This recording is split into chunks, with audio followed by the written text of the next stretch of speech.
ఇప్పుడు మీరే కాకుండా ముస్లిమ్స్ ఇంకా మీ ఫ్రెండ్స్ ఎవరన్నా ఇంకా లేకపోతే ఎవరైనా చుట్టాలు అట్లా ఎవరైనా వచ్చిరా? ముస్లింలో ఎవరు మారరు. ఇది చూస్తే వీడియోలు చూస్తే నా మీద కూడా చాలా చేస్తారు, కానీ నేను భయపడను. నాకు నచ్చినట్టే నేను బతుకుతా. అంతే మళ్ళా మనకి ఎట్లా ఇష్టమో అట్లనే ఉండాలి. ఆ అందుకని ఏమంటే నాకంటూ మంచి జరిగింది ఈ మతంలోకి రావాలనేసి నేను అది అంటే ఇష్టపూర్వకంగా వచ్చిందే, ఎవరి బలవంతాన కాదు.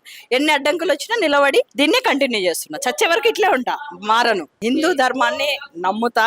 హిందూ ధర్మత్వంలో ఉండే అంటే అందరూ ఒకటే అన్నది దీంట్లో ఉంటది.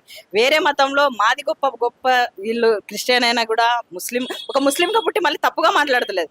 మా మతం మాకు గొప్ప అనుకునే వాళ్ళు ఉంటారు కదా, అలా కాకుండా అందరినీ కలుపుకొని పోయేది హిందూ అందుకే హిందూ మతం అంటే నచ్చి మా ఆయనకు ఒప్పించుకొని మరి ఇష్టంగానే తిరుగుతా. ఇంట్లో అయితే బొట్టు పెట్టుకోను, గుడికి వచ్చినప్పుడు ఖచ్చితంగా బొట్టు. బయటికి వస్తే మాత్రం బొట్టు పెడతావు.